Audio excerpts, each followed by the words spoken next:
Shalom saudara, puji Tuhan. Saya hari ini ingin bagikan satu tema yang sangat penting khususnya pada masa-masa pandemik ini saudara ya, yaitu tentang bagaimana mengatasi stres, bagaimana mengatasi depresi. Jadi sebenarnya masalah stres dan masalah depresi ya kita nggak usah malu, saudara, kita nggak usah malu sampai kita tuh akhirnya menyangkal bahwa kenyataan bahwa kita ini lagi stres dan depresi. Kenapa saya berkata, kenapa nggak usah malu?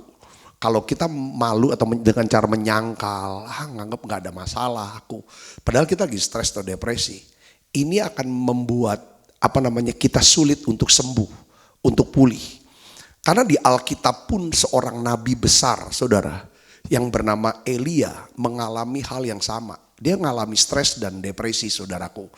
Ini Elia ini kan nabi ya saudara, sebenarnya tuh gambaran daripada ini mewakili daripada waktu Yesus dimuliakan di atas bukit, saudara tahu di dalam Matius pasal 17 kita melihat bahwa Petrus berkata bahwa dia melihat Yesus, lalu di sebelahnya adalah siapa? Musa dan Elia. Musa tuh lambang daripada hukum-hukum Taurat yang Tuhan berikan. Elia lambang daripada nabi-nabi. Makanya sampai hari ini saudara, orang Israel, dua nabi ini sangat dihormatin. Nabi Musa itu Tauratnya ya saudaraku, oleh orang Israel sampai hari ini. Yang kedua adalah Elia. Jadi kalau setiap perjamuan Sabat atau Paskah atau kapanpun, itu ada satu kursi kosong katanya untuk orang Yahudi itu sampai sekarang. Itulah kursi yang disiapkan untuk Elia. Elia dianggap Mesias yang akan datang. Dia masih nantikan Mesias, saudara. Jadi kita melihat bahwa poin yang saya mau sampaikan adalah begini. Sekalipun Elia ini nabi besar yang sampai hari ini masih dianggap, ini nabi ini pun pernah ngalami stres, ngalami depresi, saudaraku. Ya, coba kita akan buka Alkitab kita dalam 1 Raja-Raja pasal 19. Ya, dan saya ingin ajak saudara untuk nanti di rumah saudara baca satu pasal, ya, 1 Raja-Raja pasal 19 keseluruhan, biar saudara bisa mendapatkan satu gambaran yang utuh tentang kisah Elia ini.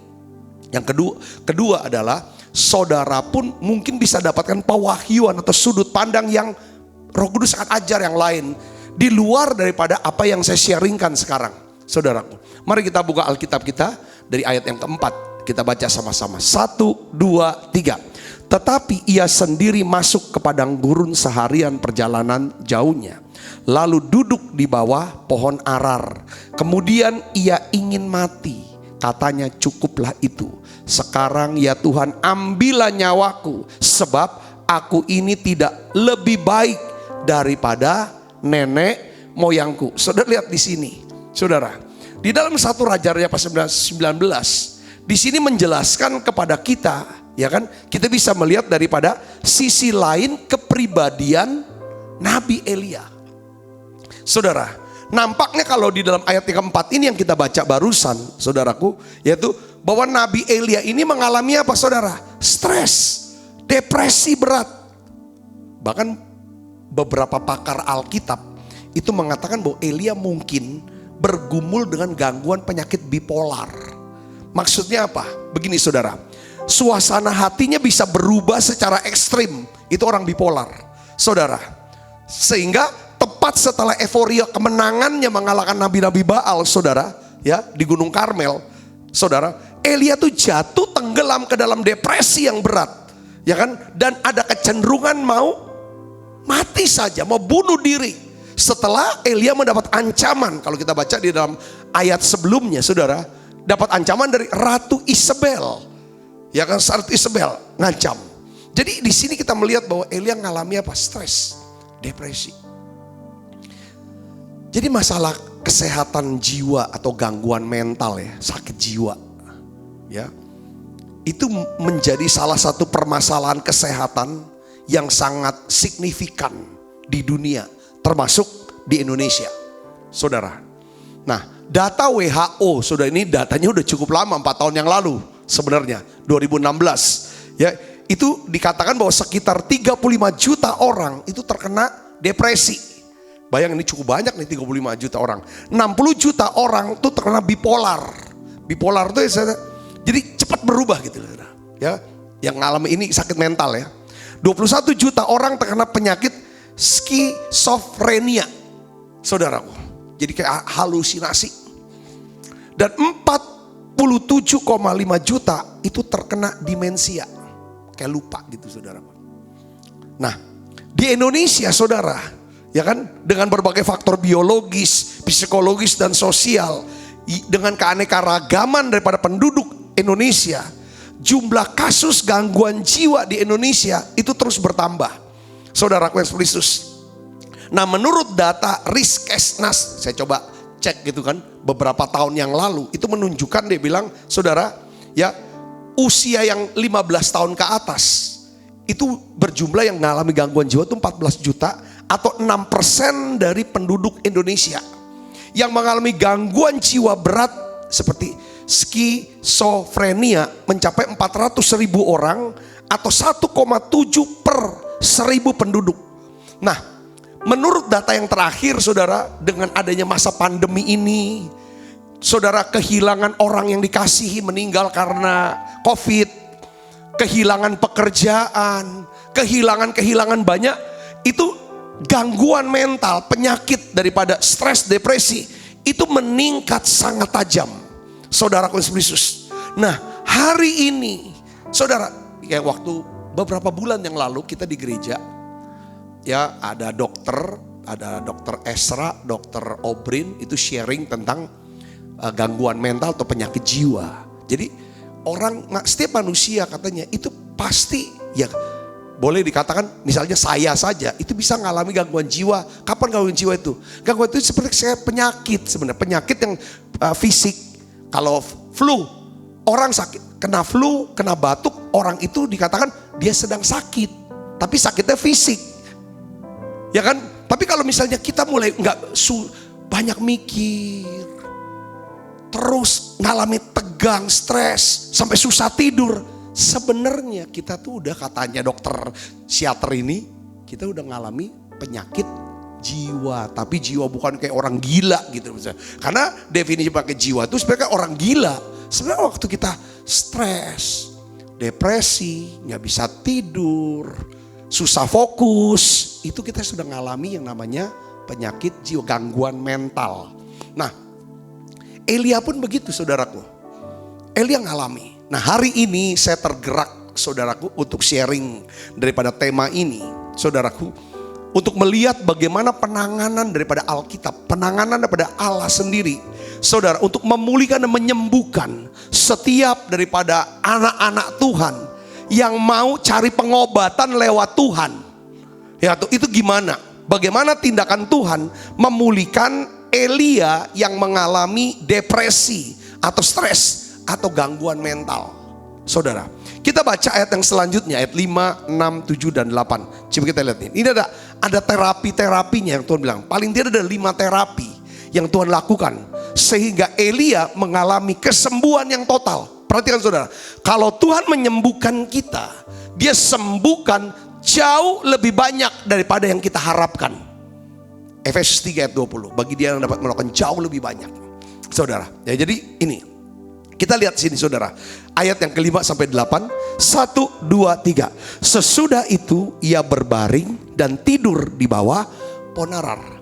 Tetapi tiba-tiba seorang malaikat menyentuh dia serta berkata kepadanya, bangunlah, makanlah. Ketika ia melihat sekitarnya, maka pada sebelah kepalanya ada roti bakar dan sebuah kendi berisi air. Jadi saudara, ini saudara bisa bayangkan ya, ini Elia ini ada di padang gurun, nggak ada siapa-siapa. Itu tiba-tiba tuh ada roti bakar. Saudara jangan bayangin roti bakar yang ada di di kota saudara ya, yang roti tawar dibakar gitu nanti pakai selai, bukan itu maksudnya. Roti bakarnya saudara bayangkan nanti roti bakar yang model apa? Nanti saya kasih gambaran saudaraku. Jadi roti bakar yang orang Yahudi biasa, itu saudaraku, ya kan? Bukan orang kita, saudara, roti bakarnya, yang roti tawar dibakar gitu, bukan itu. Ketika ia melihat sekitarnya, ya oke, ayat 7, kita baca sama-sama ayat 7, 1, 2, 3. Tetapi malaikat Tuhan datang untuk kedua kalinya dan menyentuh dia serta berkata apa? Bangunlah, makanlah, sebab kalau tidak perjalananmu nanti terlalu jauh. Saudara, ada satu hukum, kemarin kita belajar tentang hukum penyebutan yang pertama. Maksudnya gini, ada satu kata itu disebut pertama kali dalam Alkitab, maka arti kata itu saudara adalah, saudara baca ayat keseluruhan atau pasal seluruh, itu artinya itu. Kemarin kita bahas tentang kata apa? Love atau kasih. Orang bilang bicara kasih itu bicara tentang apa? Korban. Karena kata love, kata kasih itu disebut pertama kali di mana? Kejadian 22 ayat 2. Pakai istilah anakmu yang engkau kasih, Ishak. Ya kan? Suruh bawa, jadikan korban bakaran di Bukit Moria. Nah, sekarang saudara, ini dalam ayat-ayat ini ada 2 kali penyebutannya. Apa saudara? Katanya sama, bangunlah, makanlah. Bangunlah, makanlah. Kalau 2 kali, kalau firman Tuhan atau Tuhan sendiri berbicara sampai 2 kali, diulang sampai 2 kali. Minimal 2 kali atau 3 kali dalam sama. Itu artinya apa? Penting. Penting. Itu perlu mendapat penekanan. Perlu mendapatkan perhatian yang khusus dan harus dilakukan. Itu sampai 2 kali. Jadi saudara, rupanya di sini soal bangun, makan. Gak mungkin bisa makan kalau belum bangun. Seringkali kalau Alkitab bicara tentang bangun, bangkit, bicara tentang apa sih? Doa. Doa. Kalau orang yang tidur, ya tidak berdoa. Mati, tidak berdoa, itu artinya. Saudara, makan bicara apa? Ini kaitan dengan apa? Firman. Kan yang bicara rohani di sini. Kita bicara ini kejasmaninya. Karena setiap apa yang di Alkitab tulis itu ada bayangan atau simbol yang kita harus tahu. Saudara Kristus. Jadi kita akan lanjutkan lagi ayat 8. Ya kan? Maka bangunlah ia, lalu makan dan minum. Dan oleh kekuatan makanan itu ia berjalan 40 hari, 40 malam lamanya sampai ke gunung Allah, yakni gunung Horeb. Gunung Horeb di mana saudara, tahu nggak? Gunung Horeb itu adalah gunung apa? Gunung Sinai. Tempat Musa dapat 10 hukum. Sekarang disuruh lagi balik ke tempat di mana Musa pernah ada di sana.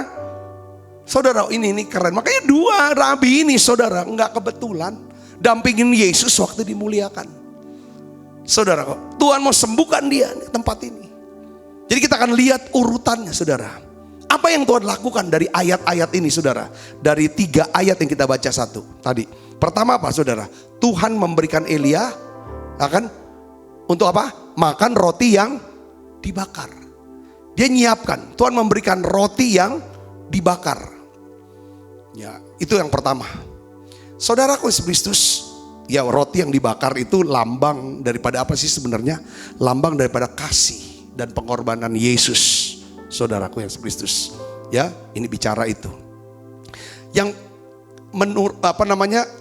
dalam pengobatan depresi, para psikiater, saudara psikiater atau psikolog seringkali berbicara tentang apa saudara? Pemrograman ulang atau membingkai ulang pola pikir si pasien. Biasanya gitu, pola pikir. Saya mau kasih tahu di sini, sungguh tidak ada alat yang lebih baik, yang lebih canggih untuk memperbarui pikiran seseorang selain apa? Pikirannya diselaraskan dengan apa? Firman Tuhan. Ketika pikiran kita, ya kan, diubahkan atau berubah sesuai dengan firman Tuhan, maka seluruh hidup kita itu juga akan berubah. Yang percaya katakan amin. Jadi saya nangkapnya gini, obat depresi dan stres adalah apa? Kasih Allah. Obat penyakit depresi dan stres itu apa saudara? Kasih Allah. Kemarin kita bahas tentang kasih. Karena setelah kita ikut seminar ya saudara, seminar tentang sakit jiwa ya, waktu berapa bulan yang lalu, saya dengerin saudara selama 2 jam. Yo inilah penyebab, inilah ginilah data gini-gini. Intinya itu orang stres itu adalah apa? Mereka butuh kasih. Kalau dia dikasih pasti dia merasa apa? Dihargai, diterima. Dihargai, diterima, dilindungi, dipelihara, dijamin. Itu aja paling. Ya kalau merasa dikasih, saya itu. Makanya saudaraku, roti bakar yang diberikan Tuhan kepada Elia ini merupakan simbol, merupakan satu bayangan akan apa?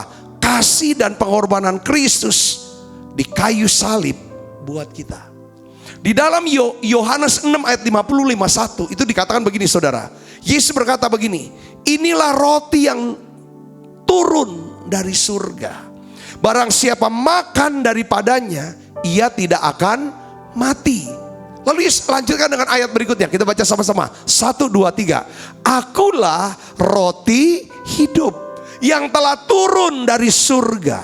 Jikalau seorang makan dari roti ini, ia akan hidup selama-lamanya. Dan roti yang kuberikan itu ialah dagingku yang akan kuberikan untuk hidup dunia. Katakan amin saudara. Roti yang dimakan Elia adalah roti yang bukan buatan tangan manusia. Ini Tuhan sendiri yang sediakan roti itu saudara. Saya yakin ini lambang daripada Kristus, lambang daripada kasih Kristus. Yang percaya katakan amin. Yesus berkata, aku ini roti hidup. Aku ini roti hidup. Nah, saudara pernah gak lihat roti matzah? Roti matzah yang dimakan oleh orang Yahudi selama perjamuan Paskah atau perjamuan-perjamuan. Kalau kita datang ke Israel, kita bisa makan roti matzah itu. Kita dapat, atau saudara kita gini. Kalau saudara pernah, ini rotinya, saudara, rotinya ini, ya, roti ini tidak beragi, ya, ditusuk-tusuk saudara. Jadi ada lubang-lubang kecil yang berbentuk garis. Lalu roti itu saudara kayak kuning-kuning kebakar gitu. Jadi roti ini kok sedikit terbakar. Ini namanya roti matzah. Roti yang biasa dimakan untuk perjamuan Paskah atau perjamuan-perjamuan pada Sabat. Saudara, nah kita kalau ke Israel suka makan ini juga kalau untuk perjamuan kudus. Saudaraku yang spesius. Nah, roti dalam perjamuan ini, roti matzah ini, itu lambang daripada apa? Tubuh Kristus. Ya kan? Ketika Yesus menanggung dosa dan penyakit kita di kayu salib. Coba kau lihat sini. Roti yang kita, roti matzah ini kan ditusuk-tusuk lalu dibakar, ya dibakar, ditusuk-tusuk itu ada lubang-lubangnya, lalu kayak ada bakaran-bakaran. Ini apa artinya saudaraku? Ini bicara tentang Yesus yang ditusuk-tusuk, mulai daripada dahinya ditusuk, lewat apa? Mahkota duri, keluar darah, lalu tangannya ditusuk, keluar darah, kakinya ditusuk, keluar darah, lambungnya ditusuk, keluar darah dan air. Itulah roti itu tusuk-tusuk. Ada lubang-lubang kecil. Nabi Yesaya berkata di dalam Yesaya 53:5, ia tertikam, dia tertusuk oleh karena apa? Pemberontakan kita. Saya jelasin nih tentang Eli. Kenapa kok depresi, stres obatnya adalah apa? Roti. Makan roti perjamuan. Saudara lihat lagi di sini. Yesus disesah, dicambuk punggungnya sampai dagingnya sobek, berdarah, tulang-tulangnya terbuka, sehingga kita bisa berkata, oleh bilur-bilur Yesus aku telah disembuhkan. Kalau saudara ngerti ini, saudara punya kuasa ini. Nah, kita lagi itu kan roti matzah ditusuk. Sekarang roti matzah itu dibakar. Apa artinya? Api murka Tuhan yang menyala-nyala itu menimpa Yesus untuk membakar segala dosa-dosa kita sampai menjadi abu. Pada saat yang sama, saudaraku mengeluarkan aroma harum dari persembahan korban Kristus kepada Bapa. Katakan amin. Pada hari ini segala dosa kita, segala pelanggaran kita hanyalah abu. Dan Allah Bapa di sorga sudah tidak lagi ingat-ingat dosa dan pelanggaran kita pada saat kita menjadi anaknya. Yang percaya katakan amin. Ibrani 8 ayat 12. Jadi setiap kali kita makan roti perjamuan, saudara harus mengerti, kita harus mengerti bahwa Yesus telah ditusuk karena dosa-dosa kita. Kalau kita lihat rotinya, saudara, emang kayak yang kita makan kan rotinya bulat, roti kayak gini. Tapi kalau kita makan roti matzah, kayaknya ada ya saudara, apa ya, Quakers ya. Itu kurang lebih, tapi kayak roti yang biskuit Quakers. Itu kan juga ada bolong-bolongnya, terus kayak dibakar-bakar gitu saudara. Ya, itu yang pas sebenarnya, seperti itu. Jadi kalau kita lihat roti ini kayak ada tusuk-tusuk lobang, ada bakaran, dia ditikam, ditusuk karena dosa kita. Dia disesah untuk kesembuhan kita. Bakarannya dibakar oleh api murka Allah. Bakar, ada penghukuman. Dia diadili, dia dihukum karena dosa kita. Dia tanggung semua dosa kita. Dia tanggung semua sakit penyakit kita. Dan dia tanggung segala kelemahan kita. Ini kelemahannya bicara apa? Ya kelemahan yang batin gitu loh. Stres, jadi tertekan. Pada waktu kita makan roti itu, telan, kita ingat kita punya Allah namanya Yesus. Roti itu adalah Yesus. Roti itu bicara tentang kasih Yesus yang menyerahkan tubuhnya buat kita. Dia adalah roti hidup. Kita terima. Bagaimana cara nimanya? Pikirkan itu, renungkan itu, rasakan itu, dan ucapkan terima kasih Tuhan. Terima kasih untuk kebaikanmu. Terima kasih untuk pengorbananmu. Kau ditusuk mulai dari atas kepala sampai bawah. Sekucur tubuhmu robek, hancur. Bahkan engkau terbakar oleh api murka Allah. Karena engkau mau dijadikan dosa walaupun engkau tidak pernah berbuat dosa. Supaya kami yang berdosa, yang harusnya kami diadili dan dihukum, kami dibebaskan dari hukuman. Kami diselamatkan. Ibu bapak saudara yang kasih Kristus. Jadi terapi pertama yang Tuhan buat kepada Elia adalah dia kasih roti yang dibakar. Terapi pertama buat saudara dan saya ketika kita stres. Coba saudara diam diri sejenak. Kita bisa nyanyi satu lagu. Tenang, tenanglah kini hatiku. Tuhan memimpin langkahku. Di setiap saat dan kerja tetap ku rasa tangannya. Buka suaranya, katakan Tuhanlah yang membimbing, tanganku dipegang teguh, hatiku berserah penuh, tanganku dipegang teguh. Jadi tiap kali kita makan perjamuan, saudara, coba tenangkan dulu sejenak. Saudara lihat dan renungkan kebenaran-kebenaran firman Tuhan yang barusan saya. Ini roti bakar yang pernah diberikan Tuhan kepada Elia ketika dia stres, depresi, mau mati. Ini bicara tentang apa? Kasih. Waktu kita pegang roti ini, kita bicara tentang ada Tuhan, pencipta langit, bumi, laut, pencipta kita. pemilik sorga, Tuhan yang mengasihi saya. Kita gak sendiri, kita gak pernah ditinggalkan. Kalau bisa saudara renung itu, saudara pikirkan itu waktu pegang ini, saudara ambil itu, saya yakin kadang-kadang sampai kita harus netes air mata. Makasih untuk kasih Tuhan. Makan pelan-pelan. Saya percaya kita tidak akan lemah, kita gak akan stres, gak akan depresi, gak akan sakit-sakitan. Dan juga kita tidak akan mati sebelum waktunya. Kita akan kuat, kita akan sehat, kita akan panjang umur.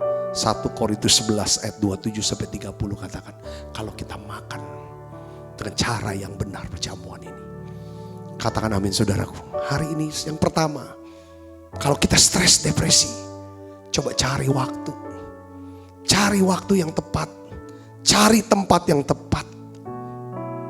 Tutup pintu. Saudara sembah atau buka lagi menara doa ini. Waktu ada pujian, ikut nyanyi. Lagi doa, ikut doa. Saudara mulai ingat, pikirkan betapa besar kasih-Mu. Ingat kebaikannya. Renungkan itu. Pikirkan itu. Dan ucapkan terima kasih Tuhan. Itu yang pertama. Tuhan siapkan kita roti yang dibakar. Yaitu Yesus sendiri. Saudara, firman yang menjadi manusia. Katakan amin. Yang kedua, Tuhan memberikan Elia air minum dari kendi yang sudah disediakan. Air dari kendi ini bicara tentang apa? Roh Kudus. Katakan amin. Di dalam Yohanes 7 ayat 37-39 ini dikatakan begini. Pada hari terakhir, yaitu pada puncak perayaan itu, Yesus berdiri dan berseru, barang siapa haus, baiklah ia datang kepadaku dan minum. Barang siapa percaya kepadaku, seperti yang dikatakan oleh kitab suci, dari dalam hatinya akan mengalir aliran-aliran air hidup. Yang dimaksudkannya ialah roh yang akan diterima oleh mereka yang percaya kepadanya. Sebab roh itu belum datang karena Yesus belum dimuliakan. Ibu bapak saudara yang kasih Kristus, saya mau kasih tahu begini. Urapan Roh Kuduslah yang sanggup mengangkat perasaan tertekan, stres, depresi yang ada dalam diri kita. Ketika kapan? Ketika kasih Allah dicurahkan ke dalam hati kita oleh Roh Kudus. Roma 5 ayat 5. Di dalam Yesaya 32 ayat 15 dikatakan begini. Sampai dicurahkan kepada kita roh dari atas, maka padang gurun akan menjadi kebun buah-buahan. Dan kebun buah-buahan itu akan dianggap menjadi hutan. Di padang gurun selalu akan berlaku apa? Keadilan. Dan di kebun buah-buahan akan tetap ada kebenaran. Di mana ada kebenaran, di situ akan ada apa? Damai sejahtera. Dan akibat kebenaran ialah ketenangan dan ketentraman untuk selama-lamanya. Perhatikan sini saudaraku. Yang kedua, kalau kita mengalami stres dan depresi, penting buat setiap kita minta. Penuhiku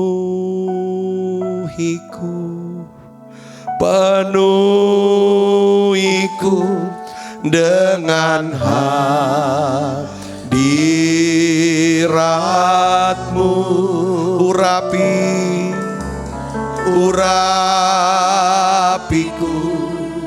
urapiku dengan minyak kudus-Mu. Saudara nyanyi lagu ini, salah contohnya misalnya, minta dipenuhi dengan Roh Kudus, minta dipenuhi dengan hadirat-Nya.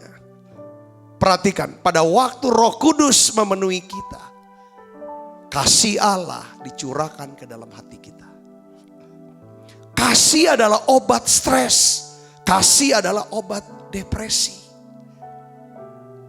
Ketika kasih Allah menyentuh kita, saudara, apa yang terjadi? Roh Kudus itu akan menghidupkan setiap firman Tuhan, tulisan-tulisan firman Tuhan yang saudara baca di Alkitab ini, yang saudara dengar, saudara, lewat pengajaran-pengajaran khotbah ini. Nah, Roh Kudus ini, saudara, kita penting Roh Kudus karena Dia yang bisa pulihkan. Dia pulihkan dengan apa, saudara? Di sini dikatakan, ya kan, saudara, bahwa barang siapa haus, kata Yesus, baiklah ia datang dan minum, minta. Minum artinya minta dipenuhi. Minta dipenuhi dengan Roh Kudus. Apa yang terjadi ketika kita bilang minta dipenuhi Roh Kudus? Maka apa yang terjadi? Dari dalam hati kita akan mengalir air apa? Air kehidupan. Air kehidupan dialirkan lalu keluar. Air apa, saudara? Dari kita yang stres, kita menjadi orang yang bisa menguatkan orang lain. Itu yang kedua, saudara. Yesaya 32 itu menggambarkan padang gurun, kan orang stres, orang depresi, kering, kosong hidupnya. Nggak ada kebahagiaan, nggak ada ketenangan, nggak ada kedamaian, itu orang stres. Maunya marah terus, ngeluh terus, pikirannya negatif terus, putus asa, stres. Nggak bisa tidur, nggak bisa makan, nggak tenang. Perhatikan saudara, itulah keadaan suasana padang gurun.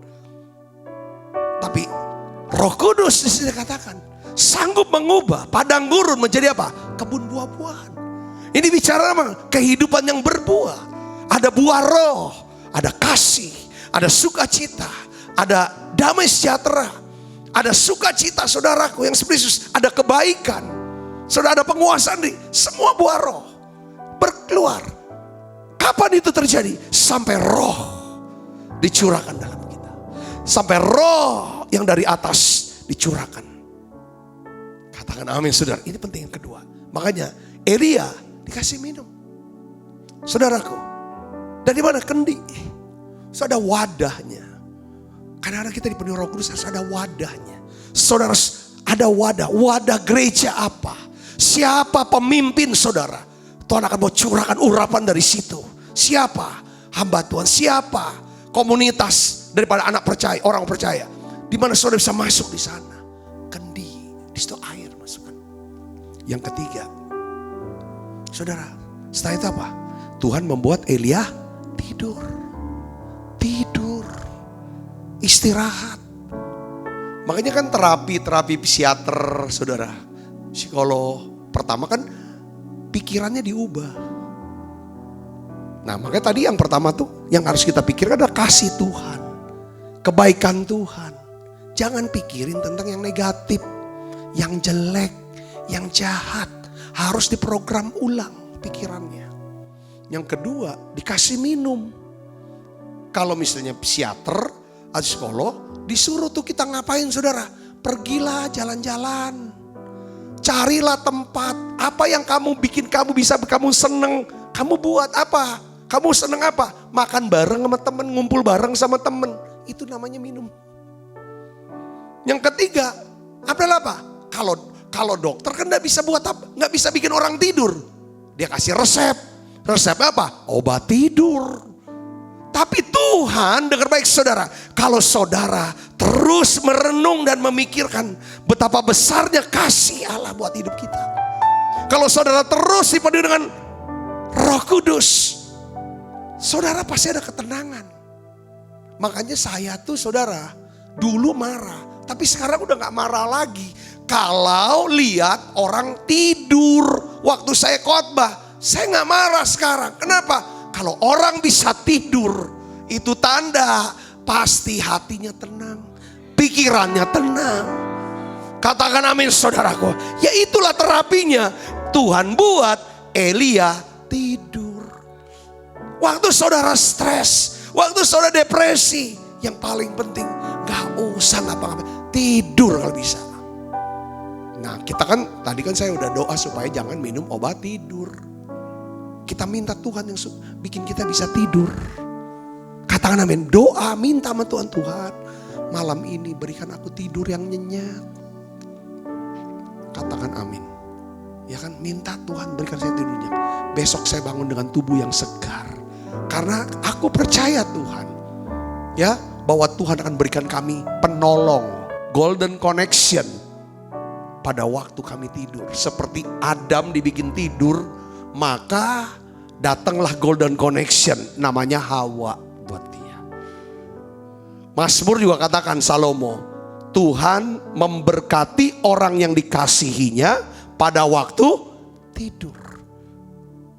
Waktu Abraham bikin satu covenant dengan Allah, Allah bikin covenant sama Abraham, Allah membuat Abraham tidur. Doa minta bisa tidur supaya saudara diberkatin. Gimana Cor? Diberkati waktu tidur Pak? Gini, kalau kita lagi stres bisa tidur.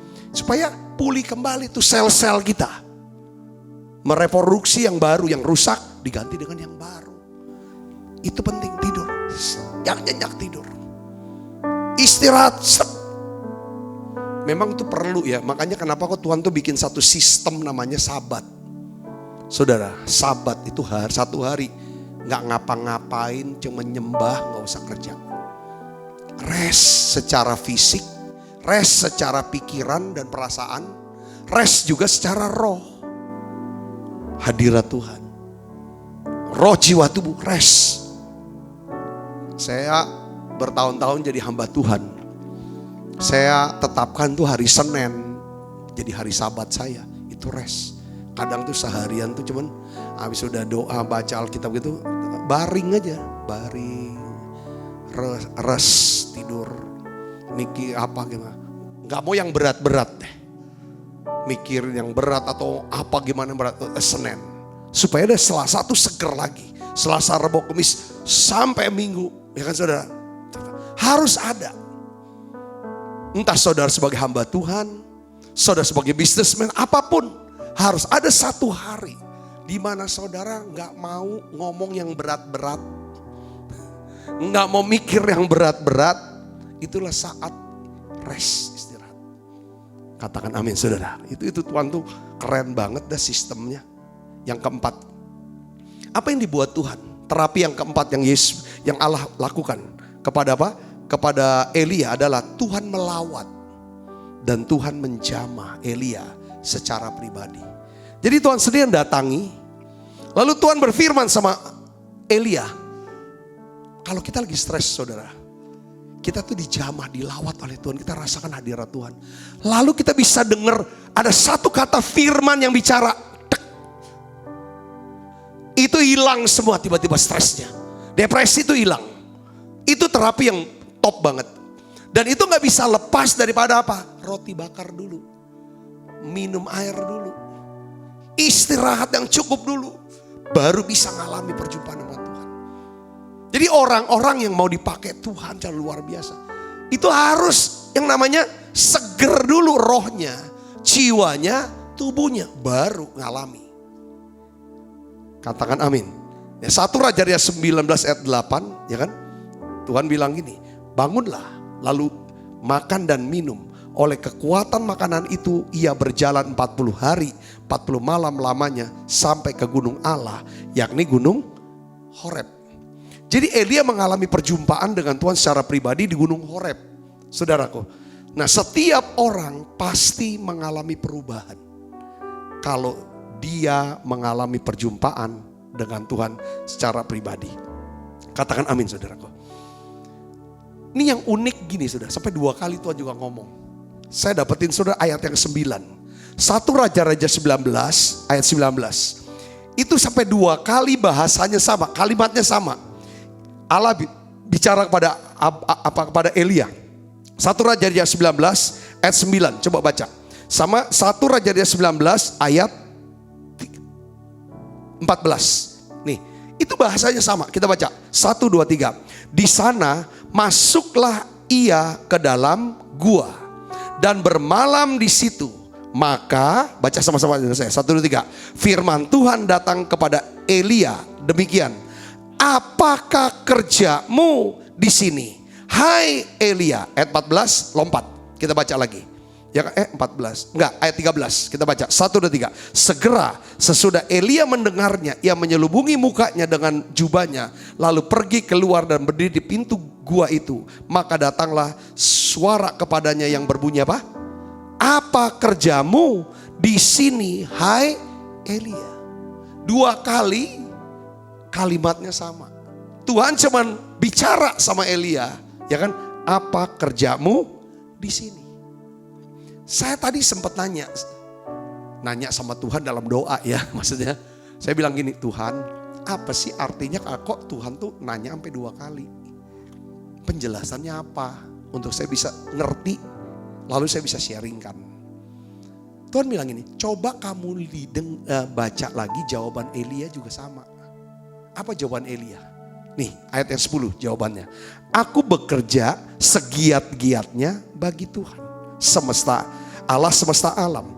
Karena orang Israel meninggalkan perjanjianmu, meruntuhkan mesbah-mesbahmu, membunuh nabi-nabimu dengan pedang, hanya aku seorang dirilah yang masih hidup dan mereka ingin mencabut nyawaku. Tuhan tanya. Kenapa Tuhan tanya? Ini penting saudara. Terus ayat 14, ya kan? Tuhan tanyanya 13 kan pertanyaannya sama. Coba jawaban Elia tuh jawabannya sama atau enggak? Kita baca sama-sama tadi. Ya, jawaban pun sama. Coba kita baca 1, 2, 3. Aku bekerja segiat-giatnya bagi Tuhan. 14. Allah semesta alam. Karena orang Israel meninggalkan perjanjianmu, meruntuhkan mesbah-mesbahmu, dan membunuh nabi-nabimu dengan pedang, hanya aku seorang dirilah yang masih hidup dan mereka ingin mencabut nyawaku. Gini loh saudara. Saya mau kasih tahu, terapinya Tuhan tuh keren banget. Coba lihat ini. Kalau kita lagi stres ya, kita lagi depresi, kita nggak boleh nyimpen. Kita harus, apa istilahnya? Ngomong. Kita harus ngomong. Kita harus curahkan isi hati kita, curhat. Tapi curhatnya harus benar. Inilah Tuhan. Tuhan tanya, apa kerjamu? Dia ngomong, ini sudah yang bikin dia stres. Apa yang buat stres? 1, aku udah kerja segiat-giatnya. Kerja itu bikin stres loh. Setuju gak saudara? Kerja bikin stres. 2, gak kerja juga stres. Kalau nganggur. Jadi pengangguran juga stres. Jadi dua-dua stres. Nah itu makanya hidup. Saudaraku, kau tahu. Berikutnya yang bikin stres apa? Orang Israel sudah meninggalkan Tuhan. Dia stres. Sebagai nabi, dia stres. Bangsa Israel. Saudara sebagai hamba Tuhan. Lihat jemaat sudah tidak lagi ibadah, tidak lagi berdoa. Stres tak? Atau bodoh amat? Itu stres. Saya jujur secara pribadi. Beberapa hari belakangan ini yang saya rasa. Gimana ya para pengerja? Gimana ya para jemaat yang ada di Palembang ini? Yang dulu puluhan tahun bersama dengan saya. Gimana Tuhan? Jangan sampai mereka meninggalkan Tuhan. Karena sudah 6 bulan kita gak ibadah bareng. Harap menara doa online, saya gak bisa cek. Mereka ikut atau tidak ikut. Meruntuhkan mesbah-mesbahmu, udah gak ada lagi. Mesbah bicara apa? Korban. Gak ada korban lagi untuk Tuhan. Stres. Elia stres karena gak ada korban lagi. Saudara sebagai hamba Tuhan stres gak? Lihat jemaat udah gak ada korban lagi untuk Tuhan. Korban waktu, korban tenaga, korban uang, ada sih ada. Stres. Karena kalau gak ada mesbah lagi, gak ada korban lagi yang dibawa di atas mesbah. Gimana ini berblessing di masa Malisul saya ini. Ini saudaraku Yesus. Bahkan saudaraku, mereka membunuh nabi-nabimu. Memang Elia gak dibunuh, tapi nabi-nabi berapa banyak sekarang. Di media sosial, ada spesial media sosial tuh. Tujuan untuk membunuh para nabi-nabi Tuhan. Membunuh hamba-hamba Tuhan secara karakter. Supaya jemaat Tuhan tidak ibadah, tidak percaya. Ragu. Soal karakternya, soal keuangan, semua hajar. Ini bikin stres Elia. Zaman sekarang sama ini, kasusnya sama. Apa yang dialamin sudah. Hanya aku seorang diri yang masih hidup dan mereka juga mau cabut nyawaku. Ini stres. Tapi Tuhan terapinya adalah ngomong apa yang kamu stres. Ngomong, Tuhan aku takut. Aku stres. Apa nak yang kamu stres? Aku capek.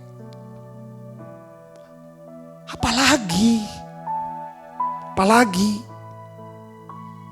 Semua tinggalkan Engkau loh Tuhan. Bukan cuma tinggalkan aku. Mereka udah gak korban lagi.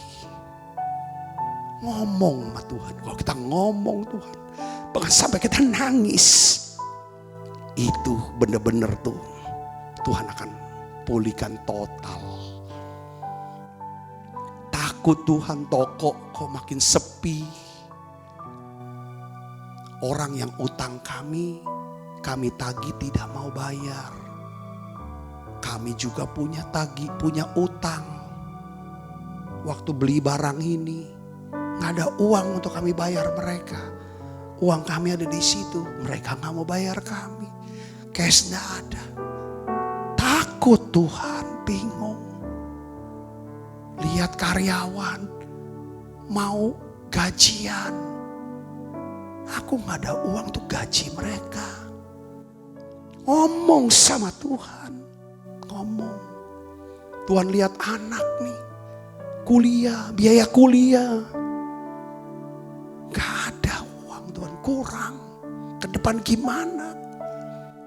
Ngomong sama Tuhan saudaraku, ngomong. Tuhan tanya. Kadang kita tuh jangan simpen ngomong cuman sama orang, takut, stres. Gak ada jawaban di situ. Saudara datang ke Tuhan. Tuhan aku takut. Aku bingung. Tuhan senang. Seperti Tuhan senang dengar keluh kesah Elia. Jangan takut keluh kesah sama Tuhan. Ngomongin, minta tolong Tuhan. Amin saudaraku. Karena di dalam hadirat Tuhan inilah kita bisa rasakan urapan kasih yang bisa mengangkat semua beban kita. Semua stres kita. Semua depresi kita diangkat. Dia pulihkan semua ketakutan kita. Keputusasaan kita. Lalu hadiratnya ini memberikan dorongan, kekuatan, semangat yang baru buat kita. Yang lagi stres. Yang lagi letih, lesu. Katakan amin saudaraku. Terus terapi yang terakhir itu apa? Setelah itu biasa Tuhan kasih apa? Tuhan memberikan Elia sebuah pelayanan yang baru. Nih, kamu ya gini kan? Ya sudah. Sekarang kata Tuhan bilang gini, pergi ke Damsyik. Padang gurun menuju ke Damsyik. Urapi Hazael jadi raja atas Aram. Urapi Yehu, cucu Nimsi, jadi raja Israel. Urapi Elisa untuk gantikan jabatanmu sebagai nabi. Ayo kamu, wah dia dapat pelayanan yang baru. Pelayanan yang baru. Disuruh. Jadi intinya gini saudaraku. Rupanya Tuhan tuh, saya bilang lagi, maha cerdas deh. Keren. Kalau kasih terapi yang kadang-kadang kita gak pikirkan sebelumnya. Orang lagi sedang depresi, stres. Orang lagi kecil hati.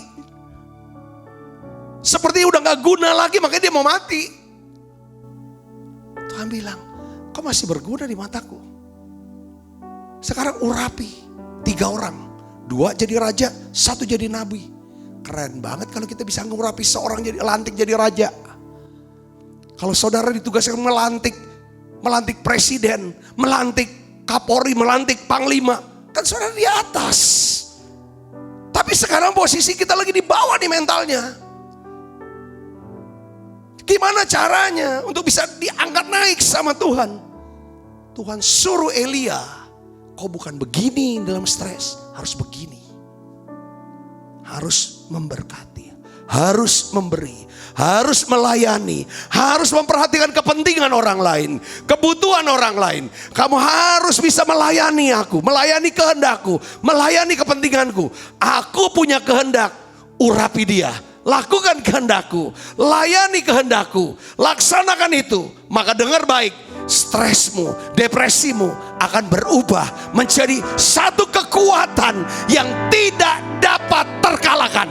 Beri kemuliaan buat Yesus. Haleluya. Jadi intinya gimana ini? Ketika Elia diperintah dan Elia melakukan, disitulah urapan kasih turun. Kasih ini yang melenyapkan. Apa saudara? Ketakutan, kebencian, keserakahan.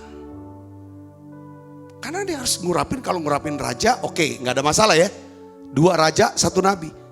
Kalau ngurapin nabi, masalah ada? Masalah besar loh. Kenapa? Tuhan bilang, urapi Elisa menjadi nabi menggantikan kamu. Hah? Jadi kalau aku urapi Elisa jadi nabi gantiin saya, jadi saya sudah pensiun. Pensiun. Ketika kita stres depresi, Tuhan akan uji apakah kita hidup dalam kasih. Kalau saudara mau hidup dalam kasih, maka dengar baik, engkau gak usah takut. Kau tidak boleh, kau tidak usah benci, engkau gak usah serakah. Karena masalah ngurapi nabi gantikan dia, ini urusannya dengan apa? Ketamakan.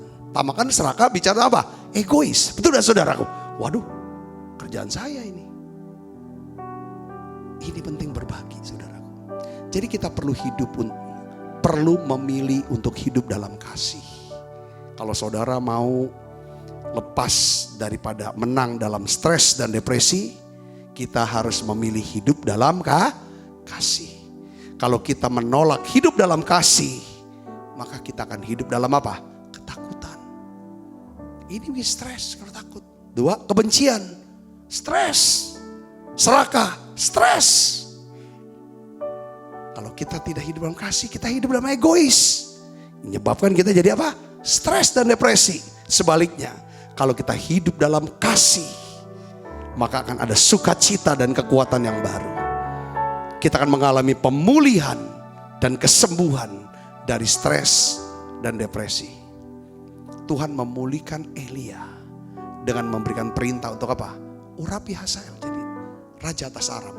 Urapi Yehu untuk jadi raja atas Israel. Sekarang urapi Elisa bin Safat dari Abel Mehola menjadi nabi menggantikan kamu.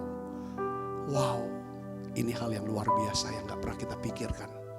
Ada 5 hal yang Tuhan lakukan terapinya. Pertama, Tuhan kasih roti bakar. Tuhan kasih air.